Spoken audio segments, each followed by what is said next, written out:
So നമുക്ക് അടുത്തായിട്ട് ഒരു കോഡിംഗ് എക്സസൈസ് വരുവാണെങ്കിൽ നമുക്ക് ഞാനിപ്പോൾ എഴുതുന്ന രീതിയിൽ ഒരു ഔട്ട്പുട്ട് പ്രിൻറ്റ് ചെയ്യാം. അതായത് എന്താണ് വേണ്ടത്, അതായത്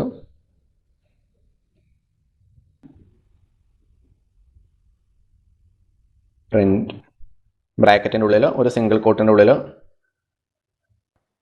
ഹായ്, ദെൻ അത് ക്ലോസ് ചെയ്യുക, ദെൻ ബ്രാക്കറ്റ് ക്ലോസ് ചെയ്യുക. അപ്പോൾ ഈ രീതിയിൽ ഒരു ഔട്ട്പുട്ട് ക്രിയേറ്റ് ചെയ്യുക. അതായത് പ്രിൻറ്റ് ഹായ് ഒരു സിംഗിൾ കോട്ടിൻ്റെ ഉള്ളിൽ പ്രിൻ്റ് ആയിട്ട് വരിക. ഇത് ക്ലോസിംഗ് ബ്രാക്കറ്റ്, ഇത് ഓപ്പണിംഗ് ബ്രാക്കറ്റ്, ഇത് ക്ലോസിംഗ് ബ്രാക്കറ്റ്. അപ്പോൾ ആ രീതിയിൽ ഒരു ഔട്ട്പുട്ട് പ്രിൻറ്റ് ചെയ്ത് വരിക.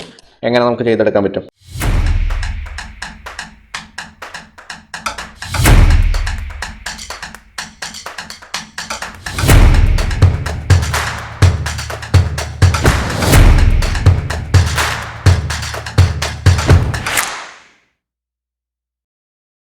സോഫ്റ്റ്വെയർ സൈഡിലേക്ക് പോയി നോക്കാം. നിങ്ങൾക്ക് ചെയ്തെടുക്കാൻ പറ്റുന്നുണ്ടോ എന്ന് നിങ്ങൾ വീഡിയോ പോസ്റ്റ് ചെയ്തിട്ട് ഒന്ന് ചെയ്ത് നോക്കാം. സോ അത് ചെയ്യാൻ വേണ്ടിയിട്ട് നമ്മൾ പ്രിൻറ്റ് ഫംഗ്ഷൻ കോൾ ചെയ്യുക. ദെൻ അതിൻ്റെ ഉള്ളിൽ ഞാനിത് കൺഫ്യൂഷൻ ആവാതിരിക്കാൻ ഇത് ക്ലോസ് ചെയ്ത് കളയുകയാണ്. ഓക്കെ, പ്രിൻറ്റ് ഫംഗ്ഷൻ കോൾ ചെയ്യുക. നമുക്ക് വേണ്ടത് പ്രിൻറ്റ്, ദെൻ ഒരു ബ്രാക്കറ്റിൻ്റെ ഉള്ളിൽ ഒരു സിംഗിൾ കോട്ടിൻ്റെ ഉള്ളിൽ ഹായ് എന്ന് പ്രിൻറ്റ് ചെയ്ത് വരിക. അപ്പോൾ നമ്മൾ എന്ത് വേണം, ഒരു ഡബിൾ കോട്ട് കൊടുക്കുക, then print, then bracket open ചെയ്യുക, ദെൻ സിംഗിൾ കോട്ട് കൊടുക്കുക, ഹായ് എന്ന് കൊടുക്കുക, ദെൻ ഒരു സിംഗിൾ കോട്ടും കൂടി കൊടുക്കുക, ദെൻ ബ്രാക്കറ്റ് ക്ലോസ് ചെയ്യുക. സോ ഈ രീതിയിൽ എഴുതിയിട്ട് നിങ്ങളൊന്ന് ഔട്ട്പുട്ട് എടുത്ത് നോക്കിയേ. ഇപ്പോൾ നോക്കിയിട്ടുണ്ടെങ്കിൽ പ്രിൻറ്റ് ഹായ് എന്ന് കാണാൻ പറ്റും, ഹായ് ഒരു സിംഗിൾ കോട്ടിൻ്റെ ഉള്ളിൽ എഴുതിയൊക്കെ കാണാൻ പറ്റും. ഇപ്പോൾ നിങ്ങൾ നോക്കിയിട്ടുണ്ടെങ്കിൽ ഈ പ്രിൻറ്റ് ഫംഗ്ഷൻ സ്റ്റാർട്ട് ചെയ്യുന്നത് സിംഗിൾ കോട്ടിൻ്റെ ഉള്ളിലാണ്, ദെൻ അത് ക്ലോസ് ചെയ്യുന്നതും ഒരു പ്രിൻറ്റ് ഫംഗ്ഷൻ സ്റ്റാർട്ട് ചെയ്യുന്നത് ഡബിൾ കോട്ടിൻ്റെ ഉള്ളിലും, ദെൻ അത് ക്ലോസ് ചെയ്യുന്നത് ഡബിൾ കോട്ടിൻ്റെ ഉള്ളിലും. ഇതിൻ്റെ ഉള്ളിൽ സിംഗിൾ കോട്ടായിട്ടാണ് കൊടുത്തിരിക്കുന്നത്. അപ്പോൾ ആക്ച്വലി ഇത് ഒറ്റ സ്ട്രിംഗ് ആയിട്ടാണ് വർക്ക് ചെയ്യുന്നത്. അതായത് ഇത് ഡബിൾ കോട്ടിൻ്റെ ഉള്ളിലാണ് ഇത് മൊത്തം കൊടുത്തിരിക്കുന്നത്. അപ്പോൾ ഇത് മൊത്തം ഒരൊറ്റ സ്ട്രിംഗ് ആയിട്ടാണ് ആക്ട് ചെയ്യുന്നത്. അപ്പോൾ അതിനനുസരിച്ചാണ് നമ്മൾ പ്രിൻറ്റ് ചെയ്ത് വരുന്നത്. അപ്പോൾ ഇതിന് പകരമായിട്ട് ഇപ്പോൾ ഇങ്ങനെ കൊടുത്തെന്ത് പറ്റും, ഒരു സിംഗിൾ കോട്ടിൻ്റെ ഉള്ളിൽ പ്രിൻറ്റ്, ദെൻ വീണ്ടും single quote hi, then single quote, then bracket close ചെയ്തിട്ട് സിംഗിൾ കോട്ടിൻ്റെ ഉള്ളിൽ കൊടുത്തിട്ടുണ്ടെങ്കിൽ എന്ത് പറ്റും, ഇത് ഓപ്പണിംഗ് സിംഗിൾ കോട്ടാണ്, ദെൻ ഇവിടെയാണ് അതിൻ്റെ ക്ലോസിംഗ് വരുന്നത്. അപ്പോൾ ഇതാണ് സ്ട്രിംഗ് ആയിട്ട് ആക്ട് ചെയ്യത്തുള്ളൂ,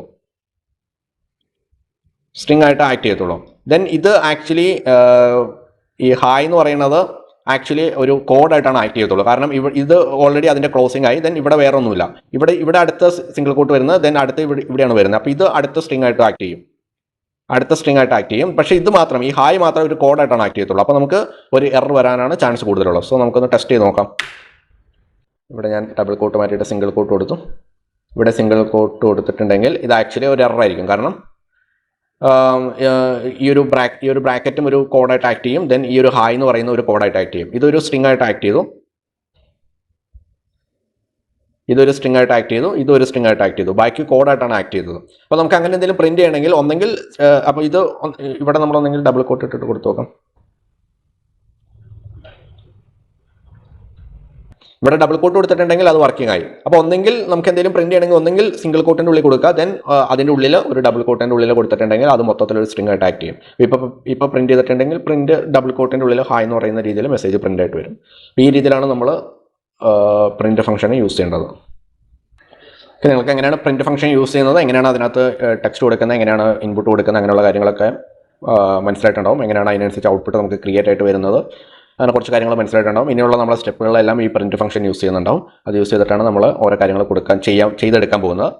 സോ നമുക്ക് അടുത്ത സെക്ഷനിൽ ബാക്കി അതിൻ്റെ അപ്ഡേറ്റ് ആയിട്ടുള്ള ഡീറ്റെയിൽ ഒക്കെ നോക്കാം. സോ നമുക്ക് അടുത്ത സെക്ഷനിൽ കാണാം. ബൈ.